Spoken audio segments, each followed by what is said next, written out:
Welcome back to another week of Fola Culture, Season 3, Episode 5. I'm Fox Steph, here sitting comfy at the historic Lyric Theater in Overtown,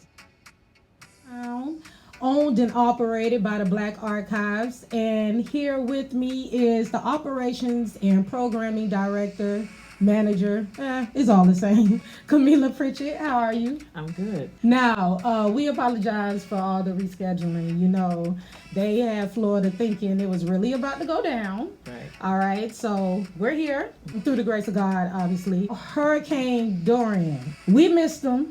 Yes. You know, people were celebrating and posting jokes, but unfortunately, the hurricane did hit the Bahamas. The Bahamas took a beating. The updates from the Bahamas is just devastating. I think the body count is, last time I checked, it was 20, but it might have gone up since then because they really believe it's more people to find. Yeah, I was listening to the radio this morning, and the the Royal Navy or whatever was just making their way in to start retrieving and trying to remove some of the bodies. So they still haven't had the people be able to come on there yet to get everybody off who needed to be rescued. That's crazy. Category 5. And it was just sitting there in the Bahamas like it was on vacay, like literally, for real. I remember when they said that it wasn't going to move until like Tuesday in the afternoon or morning. I was just like, wow. Even in the wealthier neighborhoods, the island just got inundated with so much water. The footage is crazy. I saw water like flooded to the ceiling. One thing I will say, a lot of the organizations in Miami were quick to react to the Bahamas, and I think it pretty much made larger organizations want to step up and help out as well. So, well, Miami, coming from the Black Archives, the historic connection that Miami has with the Bahamas goes all the way back to the city's incorporation.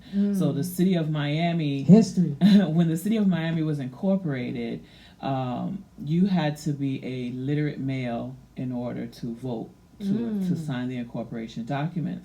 They did not have enough literate white men, so they called the men who were working, basically building the infrastructure of Miami, building the railroads, building the city. And a lot of those men, actually 1/3 of those men, were black men who were from the Bahamas. Oh. And so from our incorporators in 1896, the people who are the pioneers of Miami and built this city from the Coconut Grove neighborhood and Overtown neighborhood, they were Bahamian.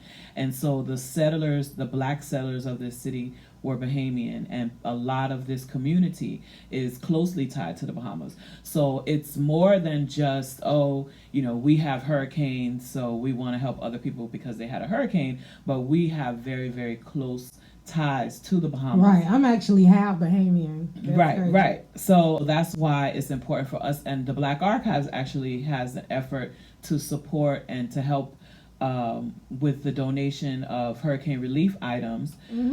We have Lyric Live, and during Lyric Live, we are offering our guests $5 off their ticket price if they bring a canned good or hygiene supplies or batteries. I know y'all got canned goods in there. Y'all not using that. Exactly. So we're going to be doing that from this month to next month, and just trying to do our little part to contribute. That's what's up. All right. Look at the Black Archives. All right. Now, we're definitely going to get into Lyric Live pretty soon. You guys heard what the Black Archives are doing to help the Bahamas. So definitely come check them out and see how you can bring about 2 cans or more. Come on now. Y'all got it. Although we didn't get directly impacted by Hurricane Dorian, you would see that as a blessing, right? Like, thank you, Jesus. But what's weird is some people actually seem disappointed. Oh, I don't know who those people were. Yeah, like people were acting disappointed, like, oh, it didn't come. Like, I don't know if they wanted more days off. I don't know if they were anticipating the electricity going out. I know I wasn't. Well, I mean, knock on wood, we're still at the beginning of hurricane season. Right. So we have a lot of time for people to be not disappointed. But for me, it's a blessing whenever those hurricanes pass us by, because while we do get days off, it starts to get miserable going into day 3 and 4 with no air conditioning, right? And no cable. One wants to go through that unnecessarily.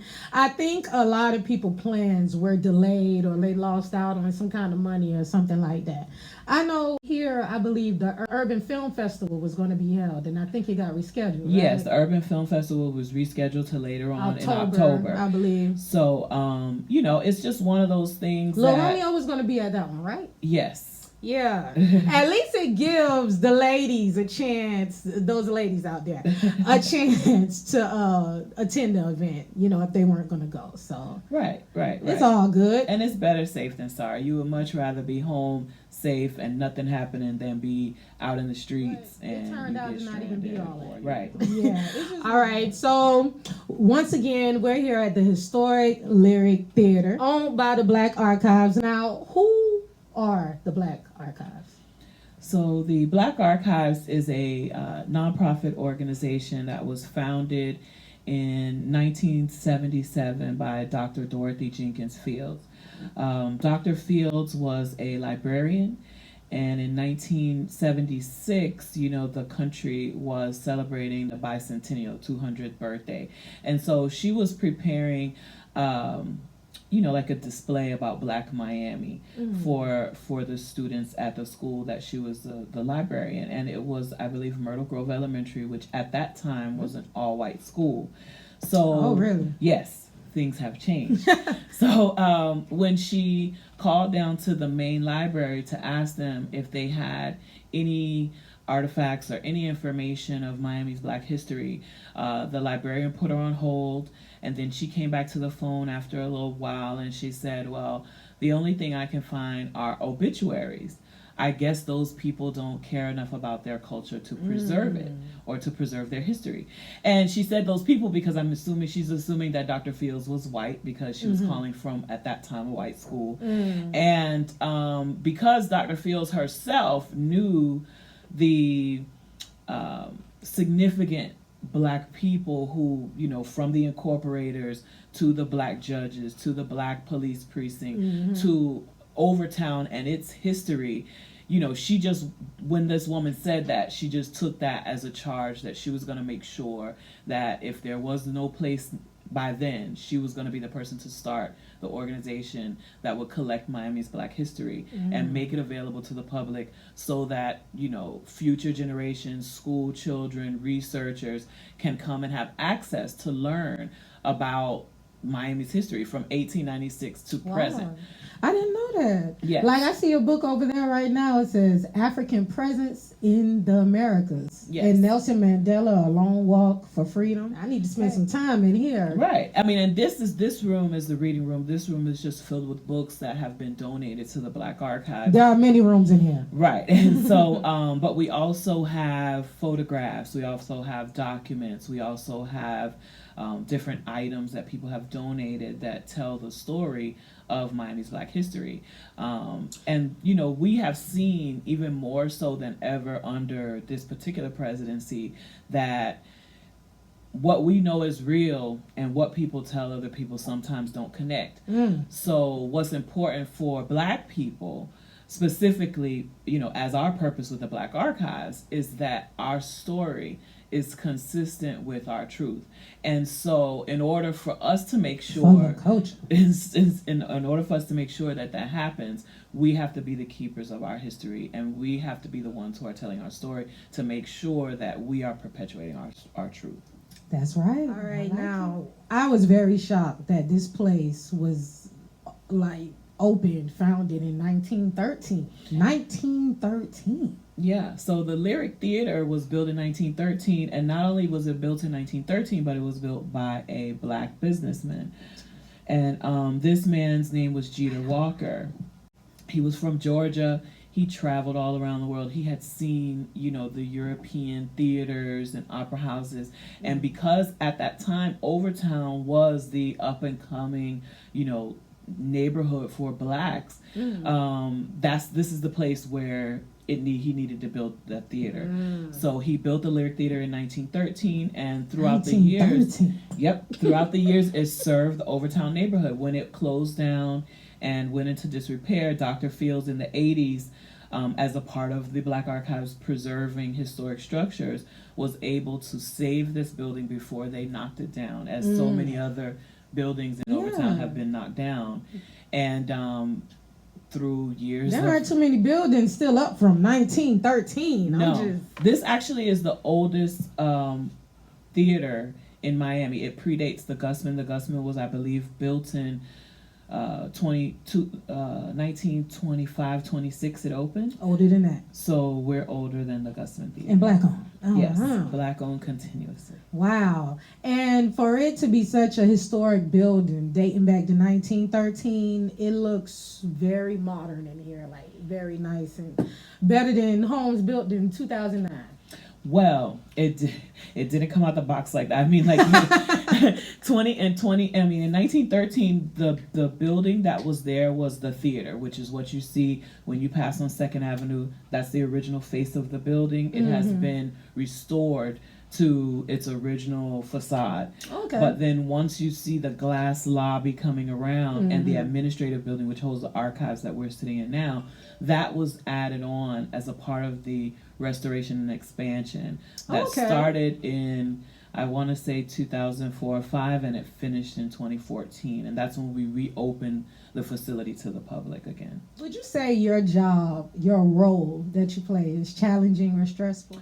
It is challenging. I mean, I work at a black nonprofit in Miami, and Miami is a city that is inundated with arts and culture organizations. There's tons of different cultures and heritages, and everybody is vying for those same grant dollars so that they can make their programming and their dreams happen for their organization. So it is stressful when it comes to making the ideas that we have come to life, because that takes money that we don't always have. Right. But it is rewarding, because when we do make those programs come to life and we are able to impact the community, and we have people from the community come here and tell us how they came here when they were a little girl, or we have people who live in the neighborhood who can proudly walk to their place of employment. And we have people from Miami Gardens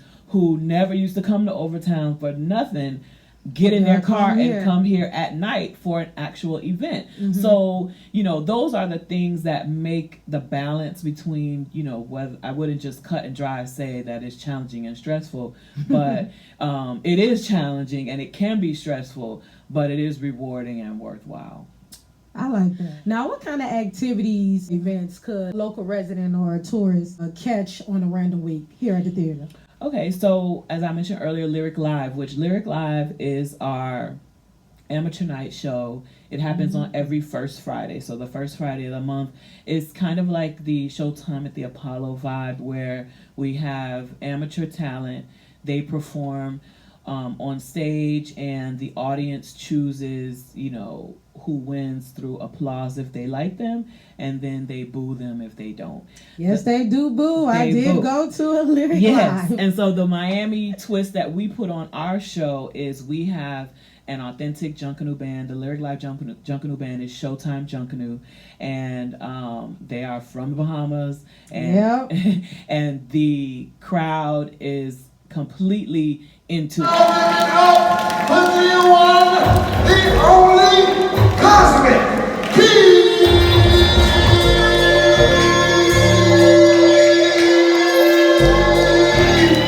Yes, sir. What's that, Cosmic Key? What you doing for these beautiful people tonight, man? When people come out on the stage, you literally are, it's not about getting the crowd to applaud you. It's really not getting booed, because they are ready. They're so ready. They are hyped up. We have a great DJ H2. We have of history, so just feel that. Take that in for a moment. There are beverage available, but we have the livest animation in here, curated by the one and only DJ H2, the vibe setter. So what we're gonna do We're gonna take a brief 10-minute intermission, go boo-boo, do what you got to do. Stop by the bar, meet somebody you never met before, shake somebody's hand, pass out a business card. Let's network. We have Cello as a host. He's a comedian in Miami. We have... He's funny.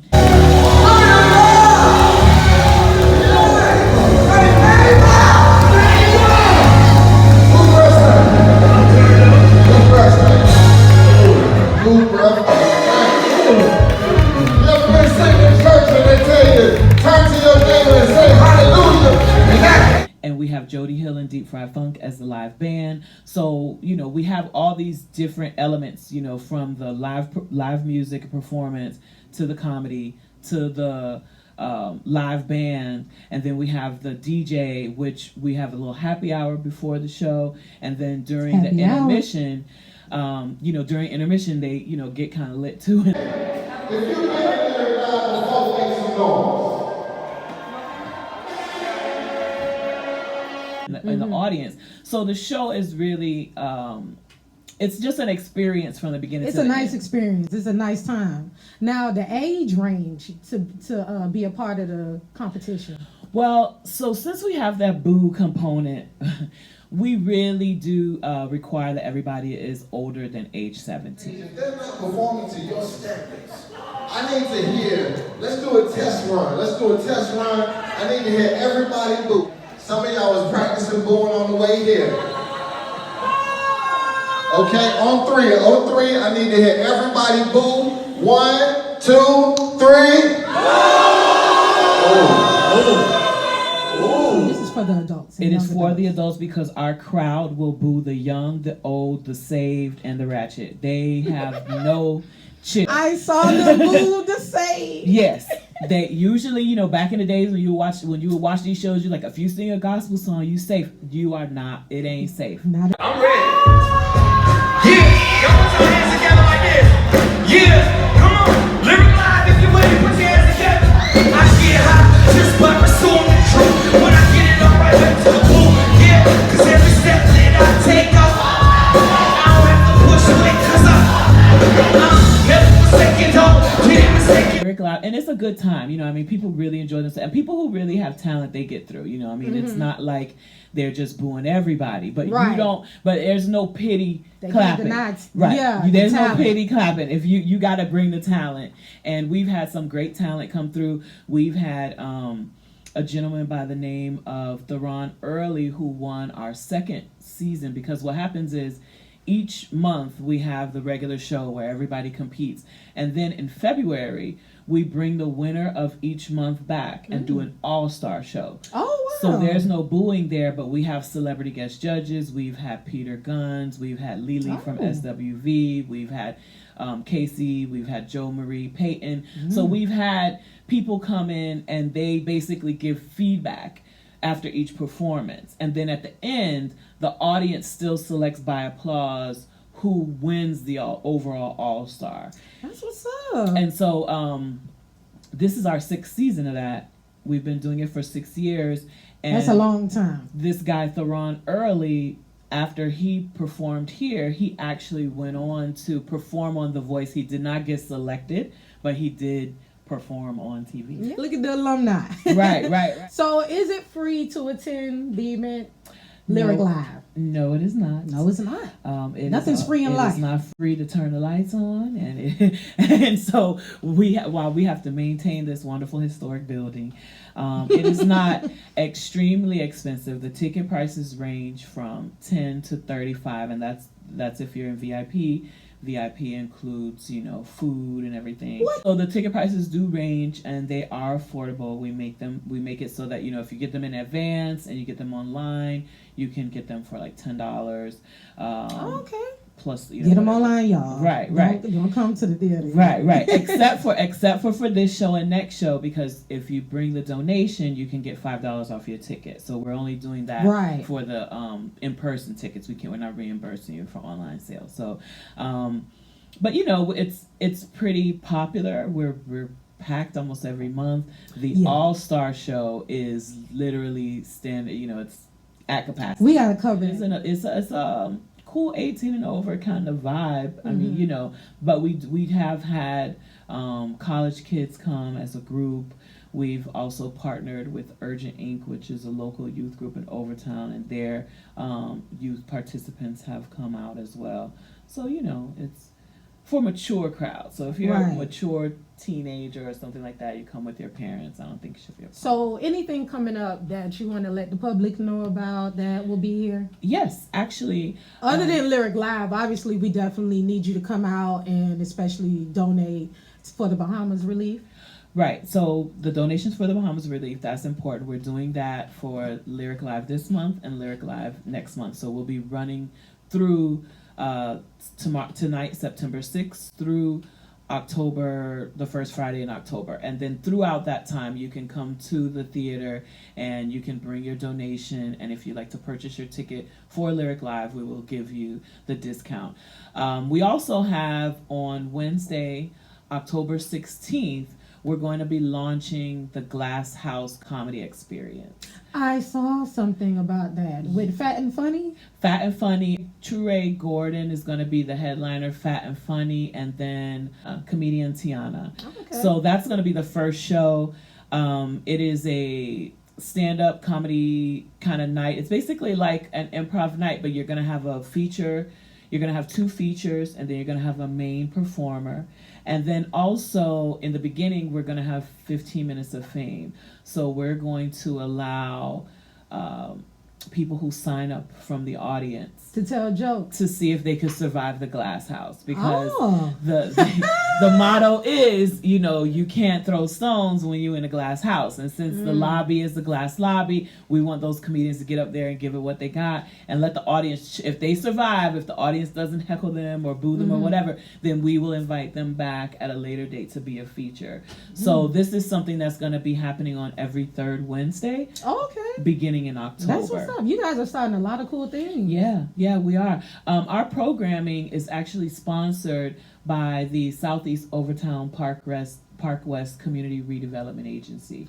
And the CRA and the City of Miami, Miami-Dade County, they all, you know, provide grant funding that makes these programs possible.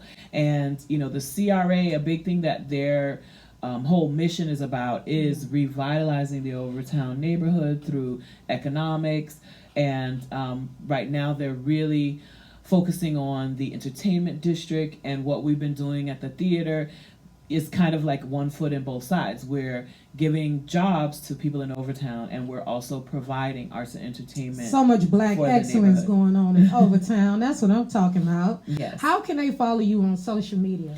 So the Black Archives. The Black Archives is on Instagram as Balt So Flow and Lyric Theater MIA. And we're on Facebook as the Black Archives. Lyric Live is on Facebook as well. We're on Twitter. So Lyric Theater MIA, Black Archives MIA. You can pretty much find us on all social media through that. Well, we're following you, Kamila. We appreciate you welcoming and taking the time out to do it for La Culture. I appreciate your interest. You guys catch the Lyric Theater every first Friday. So catch it next month for real. All right. Thank you. All right.